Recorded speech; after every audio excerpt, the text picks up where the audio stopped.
اب جو صورتحال ہے ایران والے ایشو پر اور جو آپ ہی رائے دیا کہ ان کی سفارتی سپورٹ تو رہے گی، ایک حد تک معاشی بھی رہے گی، لیکن وہ خاموشی سے یعنی وہ انوالو نہیں ہوں گے، نہ اس پوزیشن میں ہے اگر اور اس میں مین چائنا کا کہوں گا، اور چائنا کی بھی آپ کو پتا ہے یہاں سپیک بھی ہے، ان کے انٹرسٹ بھی ہیں. آپ کیسا دیکھتے ہیں؟ میں سمجھتا ہوں کہ یہ ایران کے ایشو پر پاکستان ہو یا ترکی ہو یا سعودی عربیہ ہو یا چین ہو، یہ ان کے ساتھ چٹان کی طرح کھڑے ہیں ایران کے ساتھ. ہم نہیں چاہتے مجاہد صاحب کہ ہمارا بارڈر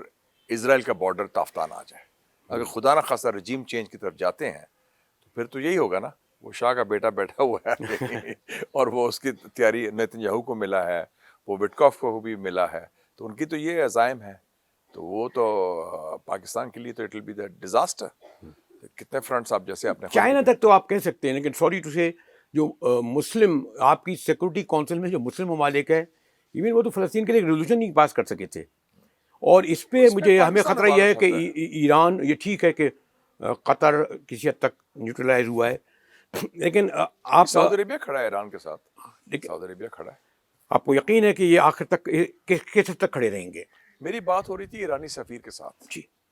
ڈاکٹر امیری مقدم، رضا امیری مقدم، بڑے پڑھے لکھے آدمی ہیں، اچھے آدمی. انہوں نے کہا کہ پچھلے سال کی جنگ کی بات کریں، 2 ممالک نے ہمارا ساتھ دیا. انہوں نے اچھا ایک پاکستان، ایک سعودی عربیہ. اور سعودی عربیہ کا میں نے پوچھا کیا کیا انہوں نے، کہ جی انہوں نے ہمارے خط لکھا کنگ سلمان نے، بادشاہ نے، رہبر کو، آیت اللہ العظمہ سید علی خامنئی صاحب کو، اپنے بیٹے کو بھیجا جو ایم بی ایس ہے، محمد بن سلمان کا چھوٹا بھائی ہے، خالد بن سلمان کے بی ایس، جو وزیر دفاع، اس کو کہا یہ خط لے کے جاؤ اور بتاؤ کہ ہم ایران کے خلاف کسی جارحیت کا حصہ نہیں بنیں گے، ہم اس کی مخالفت کریں گے، ہم ایران کے ساتھ کھڑے ہوں گے، اور فلسطین کے اوپر جب تک فلسطین کی ریاست نہیں بنتی with Jerusalem as its capital, ہم اسرائیل سے کوئی رابطہ نہیں